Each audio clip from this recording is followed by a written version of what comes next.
दोस्तों, आज हमारे प्रधानमंत्री कहीं न कहीं ज़रूर पछता रहे होंगे, उनके मन में एक पछतावा होगा कि क्यों उन्होंने एक नमस्ते ट्रंप प्रोग्राम डोनाल्ड ट्रंप के लिए किया, क्यों उनको इतना सिर पर चढ़ाया।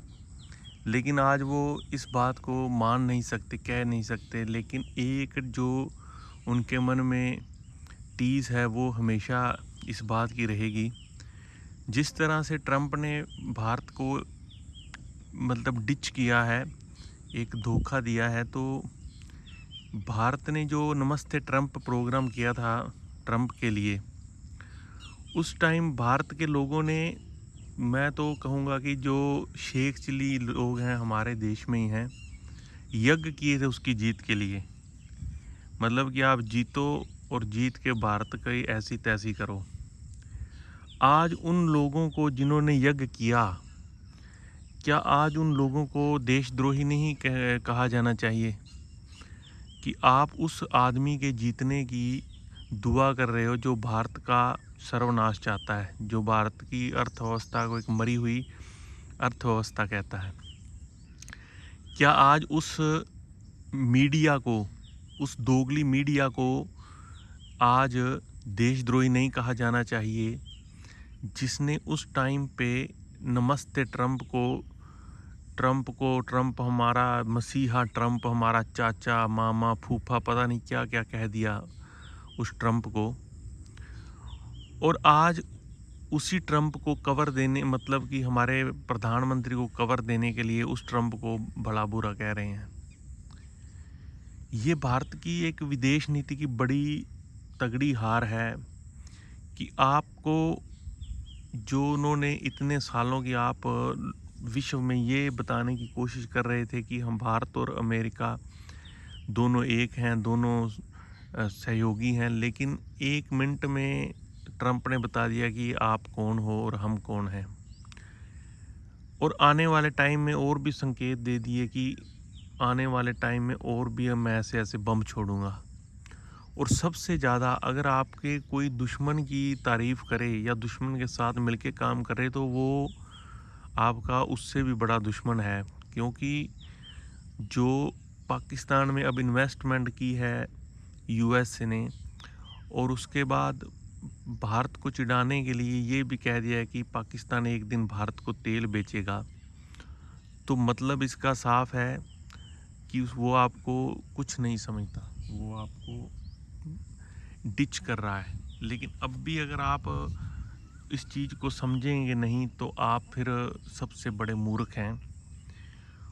और एक ये सोचने वाली बात है कि हमारे जो प्रधानमंत्री हैं, जो विदेश दौरों पे जाते हैं, आप देखना कि जितने भी बड़े राष्ट्र हैं, यूएसए हो गया, रशिया या चाइना, उनके जो प्रेसिडेंट हैं, जो वो बिल्कुल 2 साल में, 4 साल में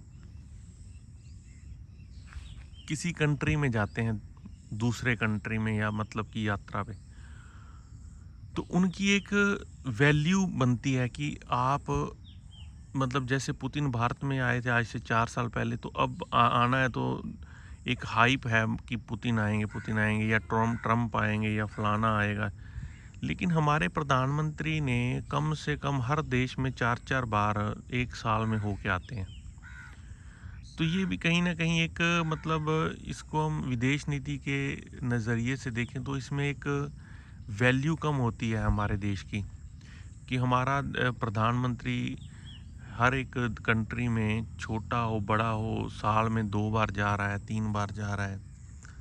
तो ये भी कहीं ना कहीं एक सोचने वाली बात है कि हमारे प्रधानमंत्री को अपनी एक वैल्यू क्रिएट करनी होगी।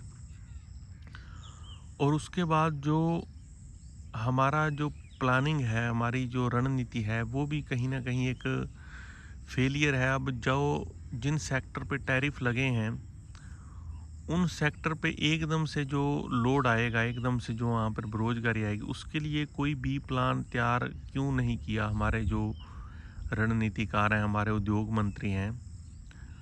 और अब एक कवर देने के लिए हमारी मीडिया ने जो परसेप्शन बनाया कि हमारे जो प्रधानमंत्री है वो किसानों के लिए अड़ गए हैं, अरे भाई 700 किसान जब शहीद हुए थे, करोड़ों किसान जब दिल्ली के किनारे आके बैठे, तब तो हमारे प्रधानमंत्री ने उनसे बात तक नहीं की थी, सीधे जाके। तो ये बातें कुछ मतलब हजम होने वाली बातें नहीं हैं। अगर आप पुराना जो कोई भी बंदा कंपेयर करता है पुरानी चीज़ों से, पुरानी चीज़ों यानी कि जो किसान आंदोलन हुआ था, वो आंदोलन एक भारत के इतिहास का सरकार का सबसे बड़ा फेलियर है। अगर उसका विश्लेषण किया जाए ना तो सबसे बड़ा फेलियर है। लेकिन उसका विश्लेषण और तरीके से हुआ। वो कैसे कि एक आंदोलन होता है, एक घोषणा होती है कि ये फलां फलां कानून बना दिए, घोषणा होती है एक। उसके बाद अरबों खरबों रुपया, अरबों खरबों लीटर तेल, अरबों खरबों का बिजनेस ठप हो जाता है। 2 साल तक लोगों में जद्दोजहद, लोग परेशान, एयरपोर्ट पर जाने वाले परेशान, किसान परेशान, लोग परेशान, व्यापारी परेशान, जो हर रोज़ बसों में जाते हैं उनका रूट डाइवर्ट, वो गांव से होकर जा रहे हैं। जो एयरपोर्ट जाना है जिन्होंने, वो गांव से होके धक्के खा के जा रहे हैं। जिनके छोटे छोटे बिजनेस थे वो बंद हो गए। जो किसान थे वो अपनी फसल छोड़ के वहाँ पे बैठ गए। हर रोज़ मतलब कि तेल की इंफ्रास्ट्रक्चर, एनर्जी की जो बर्बादी हुई है 2 साल, और उसके बाद एकदम से जी चलो जी कानून वापस, हो गया काम ख़त्म, आंदोलन ख़त्म। तो जो बीच वाला जो सिस्टम चला है 1.5-2 साल, उसका जिम्मेदार कौन है? उस जिम्मेदारी को कौन लेगा? जो इतना मतलब कि हमारा जो नुकसान हुआ है हमारे देश का।